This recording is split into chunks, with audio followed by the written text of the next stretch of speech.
It started as a normal afternoon in a quiet suburban neighborhood. An 8-year-old girl, full of energy and excitement, walked home from her best friend's house just a few blocks away. But as she turned the corner toward her street, something unusual happened. A car slowed down behind her. At first, she didn't think much of it. After all, this was her safe, familiar community. But the car kept creeping closer, and her little heart started racing. What happened next would uncover a truth no one saw coming, one that would leave everyone in tears. Was it danger lurking in the shadows, or was there more to this story than met the eye?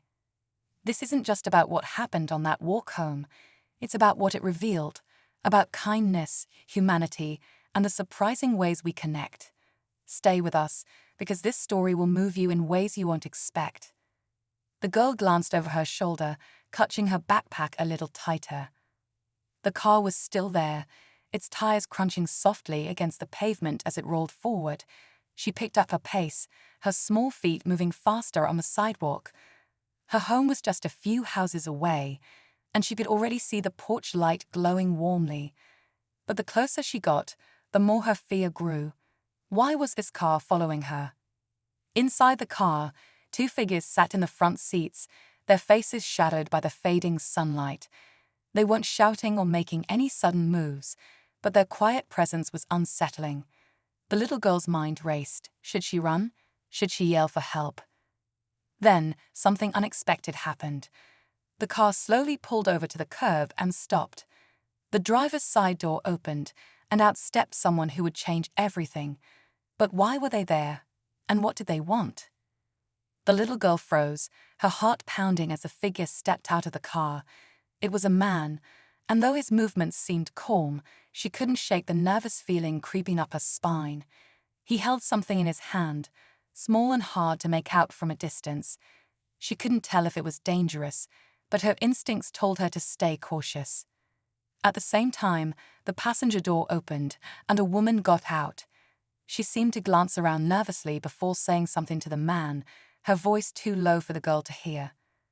The two exchanged a few words, their expressions serious, before the woman turned her gaze toward the little girl. The girl's legs felt frozen, but she forced herself to take another step closer to her house. Just as she was about to call out for her mom, the woman spoke, her voice carrying a strange mix of urgency and softness. "Wait, don't be scared." But the girl couldn't help it. Why were they here following her? What could they possibly want? And why did they look so worried? Little did she know, the answer would change everything. The little girl froze, her heart pounding as the figure stepped out of the car. It was a man, and though his movements seemed calm, she couldn't shake the nervous feeling creeping up her spine. He held something in his hand, small and hard to make out from a distance. She couldn't tell if it was dangerous, but her instincts told her to stay cautious. At the same time, the passenger door opened, and a woman got out. She seemed to glance around nervously before saying something to the man, her voice too low for the girl to hear. The two exchanged a few words, their expressions serious, before the woman turned her gaze toward the little girl. The girl's legs felt frozen, but she forced herself to take another step closer to her house. Just as she was about to call out for her mom, the woman spoke, her voice carrying a strange mix of urgency and softness. "Wait, don't be scared." But the girl couldn't help it. Why were they here, following her? What could they possibly want? And why did they look so worried? Little did she know, the answer would change everything. The girl hesitated, her tiny feet inching closer to her porch, while her eyes stayed fixed on the strangers. The man and woman were walking toward her now, slowly but deliberately.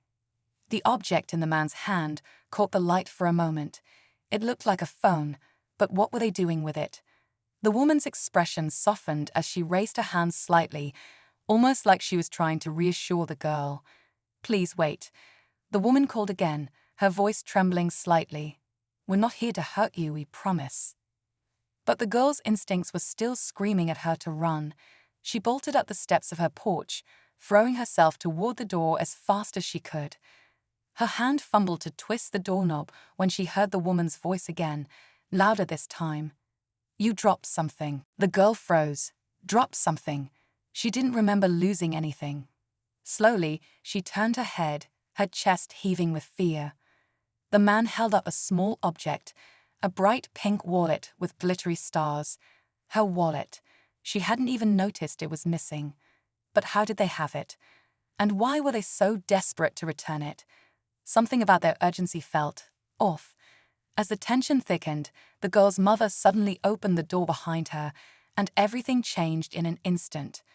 The girl's mother appeared in the doorway, her face instantly shifting from confusion to concern as she took in the strangers standing at the bottom of the steps. She gently pulled her daughter behind her, her protective instincts kicking in. "Can I help you?" she asked, her tone firm but cautious. The man quickly raised his hands, still holding the glittery wallet. "We're so sorry if we scared her," he said. "We just wanted to return this. She must have dropped it back on the corner." The mother's eyes flickered to the wallet, her expression softening for a moment. "Thank you," she said, but her voice was still guarded.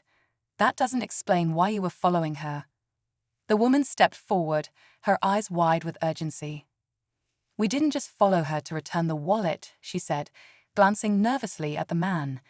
"There's something else, something important." The tension in the air thickened. "What do you mean?" the mother asked, pulling her daughter closer. The woman hesitated, looking almost guilty. "We saw someone else," she finally said. "Back at the corner where she dropped this. He was watching her too." The mother's face paled as the words sank in. "Watching her," she repeated, her voice barely above a whisper. "Yes," the man said, stepping forward. "We thought it was strange, but when he started walking toward her, we knew we couldn't just drive away." The girl's heart pounded in her chest as she clung to her mother's side. Who was this mysterious person? And why were they watching her?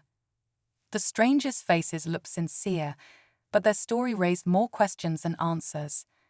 As the mother tried to process what she'd just heard, the sound of a car engine idling nearby sent a chill through the air. Someone was still out there. The mother's eyes darted to the street, her heart racing as she noticed the faint glow of headlights just down the block. The strangers seemed equally on edge, their earlier nervousness now making sense. The mother turned to her daughter, crouching down to her level. "Stay inside, sweetie," she said softly but firmly. "Lock the door." The girl nodded and hurried inside, peeking through the window as her mother stood her ground on the porch. The woman spoke quickly. "We didn't mean to scare her. We just couldn't leave without making sure she was safe. That man, he wasn't just watching. He looked like he was waiting for the right moment to do something."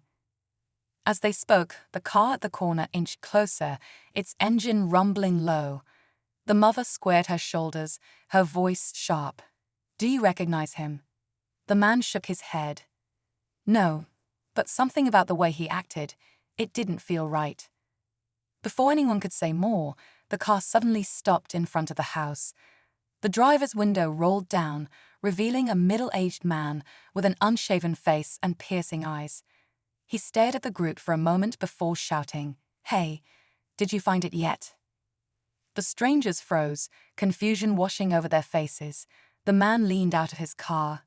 "The wallet," he said impatiently. "My daughter dropped hers earlier too. I've been looking all over for it." The tension cracked like a thunderclap. The mother, still wary, asked, "You were looking for a wallet?" The man nodded, holding up a small, glittery wallet almost identical to the girl's. "Yeah, this one. I thought I saw another kid drop something, but I wasn't sure. I didn't mean to scare anyone." Relief washed over the group, but as the mother reached for her daughter's wallet, the woman from the car noticed something unusual. Both wallets had the same initials engraved inside. Coincidence or something more? As the mother examined both wallets, the woman from the car spoke softly, almost to herself. "Wait a minute, those initials. Are they the same?" The man's eyes widened as he looked closer. Sure enough, both wallets had the same set of initials. La. A chill ran down the mother's spine. "La," she whispered, her mind racing. The girl's full name was Leah Adams, and the other wallet belonged to someone with the same initials, a child who had gone missing from the neighborhood years ago. The woman in the car's face grew pale as she connected the dots. My niece, she vanished around here. I never thought. Her voice trailed off, the shock overwhelming her. The mysterious man wasn't a threat after all. He had been searching for the missing girl's belongings, hoping to find answers to the years of silence. The wallets were a bizarre coincidence, but the truth was now undeniable. Leah wasn't just a target, she was part of something much bigger. As the tension faded and the strangers left, the mother stood in silence. Sometimes, safety isn't just about protection, it's about being connected when it matters most.